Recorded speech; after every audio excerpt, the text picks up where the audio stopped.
তো এখানে আমি চিকেন বিরিয়ানি রান্না করব আজকে লেবার ডে। তো ভাবলাম একটু স্পেশাল খাওয়া দাওয়া করি, ডিনারের জন্য রান্না করছি। তো এখানে আমি বাসমতি চাল বাসমতি চালের ভাত বসিয়েছি, মানে হাফ ডান করব। ফুল ডান করলে বিরিয়ানি নরম হয়ে যাবে। তো যখন 70% হয়ে যাবে তখন আমি পানি ঝরিয়ে আমি চালটাকে একটা স্ট্রেনারে নিয়ে নিব। ফ্রেশ মজাদার আলু দিয়ে চিকেন কোরমা করে ফেলেছি। এখানে কি কি দিয়েছি সেটা আর বললাম না, অনেক কিছুই অ্যাড করেছি। আর এখানে অলমোস্ট রাইসটা হয়ে গিয়েছে। একদম আমাকে এখন দাঁড়িয়ে থাকতে হবে, নাড়াচাড়া করতে হবে, কারণ আমি যদি অন্য দিকে চলে যাই রাইসটা একদম ভাত হয়ে যাবে। আমি ভাত করতে চাচ্ছি না, 70% হবে। 70% হলেই আমি পানিটা ঝরিয়ে ফেলবো, তাহলে পোলাও ঝরঝরে হবে। রাইস বয়েল করার সময় আমি অনেকগুলা গরম মশলা অ্যাড করেছি, তাই খুব সুন্দর একটা স্মেল আসছে। তো বিরিয়ানির সব কিছু রেডি হয়ে গিয়েছে। আমি চিকেন কোরমা নিচে দিয়ে তারপরে উপরে রাইসটা দিয়ে দিয়েছি, আর মাঝখানে অনেকগুলা কিশমিশ দিয়ে দিলাম, আর সাথে অ্যাড করছি পেঁয়াজ বেরেস্তা, এটা রেডিমেড।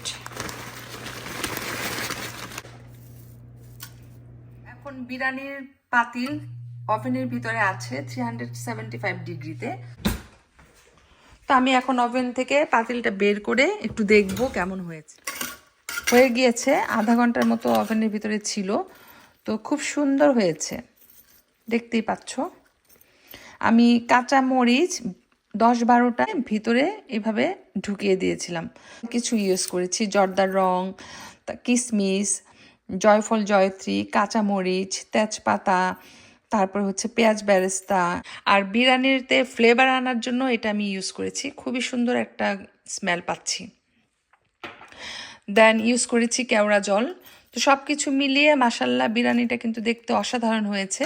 আমি আরেকটু ঘি এখানে অ্যাড করব। অলরেডি একবার ঘি দিয়েছি, কিন্তু আরেকটু ঘি দিব, কারণ আমার কাছে একটু ড্রাই লাগছে। আর এই ঘিটা আমি নতুন কিনে এনেছি, তো খুবই সুন্দর। তো এখন আমি বিরিয়ানিটাকে ঢাকনা দিয়ে ঢেকে সুন্দর করে ওভেনের ভিতরে রেখে দিব। খাওয়ার আগে চামচ দিয়ে ভালো করে উপরে নিচে মিশিয়ে দিব, তাহলে সব কিছু ভালোভাবে মিশে যাবে। আর এটার সাথে আছে আমাদের ডিম ভুনা, স্পেশাল ডিম ভুনা করেছি বিরিয়ানির সাথে খাওয়ার জন্য। আর সালাদ করে নিব। দ্যাটস ইট আজকের জন্য। বাই বাই, আল্লাহ হাফেজ।